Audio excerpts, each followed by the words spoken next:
So we're sitting here with Jay Freeman. Jay, of course, is responsible for Cydia and a lot of the work that's gone into iPhone jailbreaking over the years. So Jay, first, thanks for joining me. Thank you very much for having me.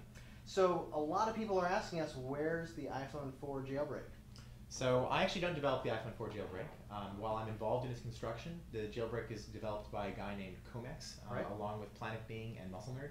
So I'm not really certain what the release schedule is. I definitely can't comment on that. But it exists. But it does exist, and I have a jailbroken iPhone 4 on me right now. So they found an exploit to be able to take advantage of, get in there and jailbreak the phone. I hear it didn't take long. It was done pretty close to the release date. It was done very close. So actually, one of the advantages of Apple using the same software on all of these devices is that if you already had a hole on the previous device, if you just kind of keep it secret and wait for the device to come out, you can be in there very quickly. That's right. I remember one of the 3GS updates, they were talking about they wanted to hold on to it until the code was finalized for the 4 because they were hoping that hole would still exist. So they were able to reuse it and take advantage of it. Yeah, I'm not certain if that's the same hole because I don't remember that exact story, but I can say that, when the new device comes out, typically a jailbreak can be very quick. It's major new firmwares can cause issues only when people aren't sitting on anything. So. Got it. And so right now it's a manual process. You had to go in through and actually do quite a few things manually to get this done. But of course, don't want to show those, don't want to expose what's happening. Yep. But the result is we do have a jailbroken iPhone 4. And can you just take us through briefly and show us what it's all about? All right, so you've just finished jailbreaking this particular iPhone 4, and you're going to show us Cydia running on the device. All right. So first off, flip it over. Show us that it's an iPhone 4, because it could be an iPhone. There we go. So that's an iPhone 4. It's got the bumper. Yeah, here's the wonderful antenna gate there location. It is. Yeah. There it is. All right. So, slide to unlock. I've got Cydia on it. Let's run it. Load data like Cydia is wont to do. I've seen that screen before. Go here to the Cydia homepage. It's going to load up. Give us access to all of our current information. Go here under Changes. See a long list of packages that are available for installation. Just everything that Cydia is normally able to do, all available here now on the iPhone 4. So one of the challenges I think a lot of people that jailbreak their phones have when they do, of course, release a new version of the software and then it gets jailbroken is that some of the applications don't work right away when you first jailbreak it. So I would imagine we're going to have some of the similar issues that we've had in previous jailbreaks where some software may not work properly right out the gate. Is that true?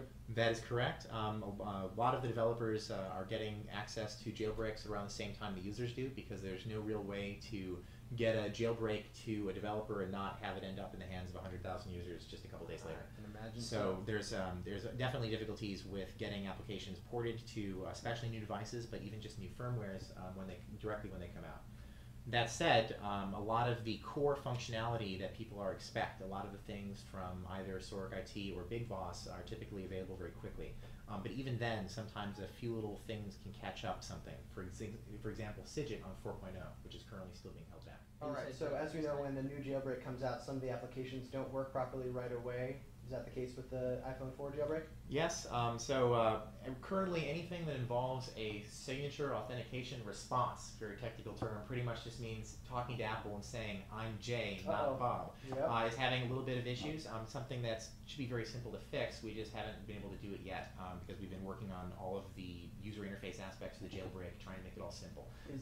Is that a phone home for Apple? I mean, are they going to be able to tell that the device is jailbroken? Well, that's not a phone home for Apple. I mean, no, I'm not necessarily going to say that they don't know that these devices are jailbroken. But what we are talking about is that some core functionality, like the App Store will, like 1/3 of the time, decide to not let you download an app, as will iBooks. FaceTime is a little bit sketch. But all of these things will be fixed before the iPhone comes out, because it really comes down to just a single thing we have to nail. Got it. And we don't know when that's going to be, but sometime in the near future. Yeah. So I've seen several places online that are selling iPhone 4 jailbreaks. Of course, that's not legit, right? Yeah. So the jailbreaks are always free. I mean, I can't necessarily say the jailbreaks always will be free because jailbreaks come from random parties. But all the people who are currently involved in doing jailbreaks have a strong commitment to the software being free. Now, that said, you may, for example, choose to find a company to do the work for jailbreaking your phone. Frankly, I don't really understand it because most of the time it's one button. Some of them are a little more difficult, though.